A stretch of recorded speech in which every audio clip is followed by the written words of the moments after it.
We continue with our isolation interviews, this time heading to Sydney, and man who's part of the Sky Central, Thoroughbred Central coverage. That's extended championships coverage as well, which we'll get on trackside too, is Ron Dufficy. Ron, good afternoon to you. Just tell us about your part in the coverage of the championships. Yeah, g'day, Aidan. Look, my role on the coverage is just to give the form assessments of each horse, and there'll be Greg Radley there who's hosting, and then Lizzie Jelfs who'll pick in the yard, and myself who'll just give a quick rundown of the form on each runners. So just trying to bring the coverage across for everyone sitting in their lounge rooms, and hopefully that comes across well. Sure. Well, does that mean you're on course, or do you have to do it from a studio? Yes, we're on course, luckily enough. It's a privilege because there's only a handful of people there, but at this stage, we've got all the protocols in place. Everyone has their temperature taken before they go on track, and if there's any spikes, you can't go on, and we're very isolated apart there. So, in fact, it feels like the safest place on the world when you get on there. I can tell you that much. It's safer than walking down the supermarket.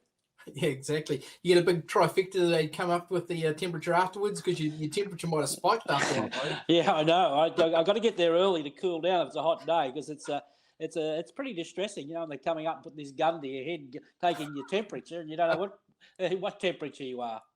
Exactly. We're going to put a gun to your head now and try and get some winners of the Group 1 races. Let's kick off with the Derby if we can, Ron. Obviously, Castelvecchio has been great. Shadow Hero's bringing good form.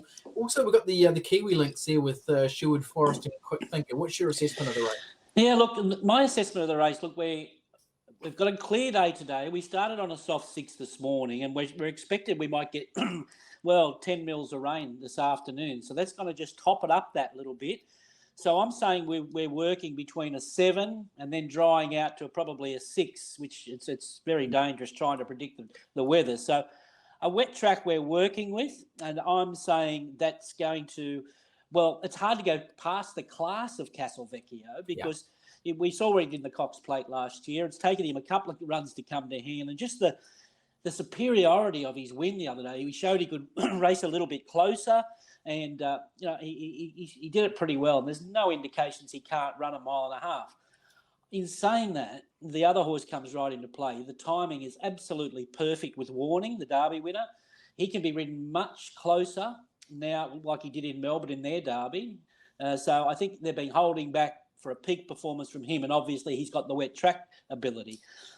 The Kiwis, I think Sherwood Forest, he showed he's a superior stayer in New Zealand, and I do think he will get his opportunity as far as this is a much faster race than the Rosehill Guineas by lengths and lengths and lengths. So he'll run a much better race there, and I think Quick Thinker, the more rain we get, that'll just bring his toughness back to the class of the horses. So I think weather conditions are vital with their chances, but they'll be chipping away there at the finish, the Kiwis. But for me, Castelvecchio and Warning will fight out the Derby.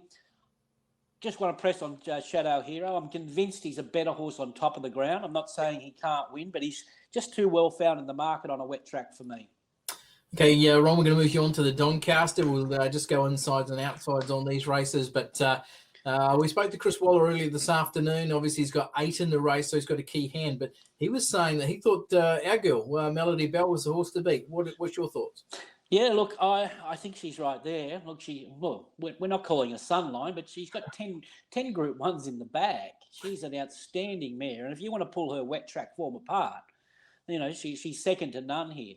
She's got a big weight. She's a mare, but I could find legitimate excuses for her in the All-Star Mile. Obviously, she had no momentum there, and she had plenty to offer going to the line. So I've got her third pick in the race. I like a Chris Waller Quinella here.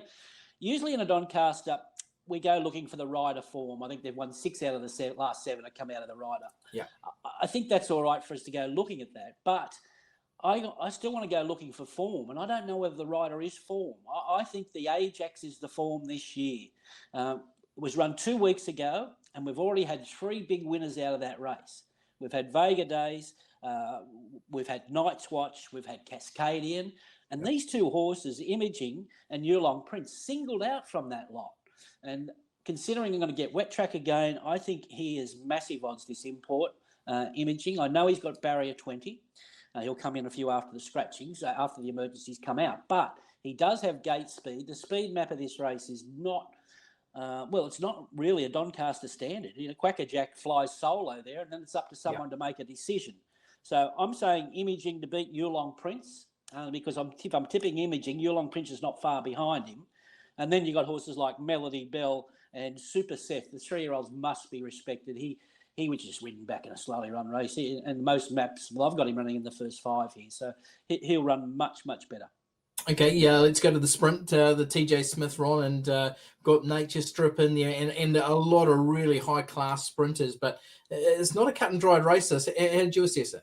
Oh, look, it's one of the best sprints we've seen in a decade, with as far as depth's concerned. So this will revolve around how the track's playing by race 8. If the fence is still okay, he'll be all the rage Nature Strip. He's a bit hit and miss at 1,200 metres. We all know that, but he's not hit and miss on wet tracks. He's superb on wet tracks, and I think he's got them bluffed out of the lead now. They're not game to go near him because they know they'll be the ones that are pretty soft at the finish there. So, look, I'm leaning his way. Bivouac will be much better with a set. Probably wrong tactics at Moonee Valley from barrier 1. You can't blame them. So he'll be on the scene late here. Parada was a much better run in the Galaxy than what it reads on paper. He had 59. He was out in the quicksand out wide. And this Loving Gabby, she's a beauty. She is a beauty. She's missed consistency. I just can't see her, blending into the race with a position here. So he just needs to find her back. I'll press on Santa Ana Lane. He was my top pick on a soft 5 or better. Just a little query with him on whether he's as lethal if we do get to that 6 or 7, but not disrespecting him at all. But Nature Strip for me. Okay, Ron, let's go to the 2-year-olds in the 6, the English sires. Mama Reagan was terrific last time out in the slipper, running third at just second start. How have you assessed this race? Yeah, I think he's the go-to horse with the slipper form and being so lightly raced. Amazing job to win a couple of weeks out from the slipper and then go in place in it. So 1,400 metres, he has to tick that box off. I think he's fine. He's strong enough, I think, and I think he's the horse to beat. I think Larimer Street's the danger at odds. You think he's the forgotten horse. He should have won the Millennium on a heavy track, and then he's tough. His 2 run stints have been excellent. Aim, typical Peter Snowden setup. He's had this race in his mind all the way through, and Ole Kirk is fresh blood, and he has trialled very, very well since that last unlucky run in the sires in Victoria. But an even race, but Mama Reagan for me if he holds his form. Okay, anything on the undercard, Ron, that we should look out for? I'm very keen in the chairmans. I think Carif is definitely the horse here. Race 5, number 5. Yep. It's been a target race for him. He drops 3 kilos. He's only backed up once in his life, and that was in the spring when he backed up in the Queen Elizabeth Stakes, and that was the run of his life. And I think that Snowdens have had that in the back of their head all the way through. He'll be ridden closer. I think he's a really good bet at $5.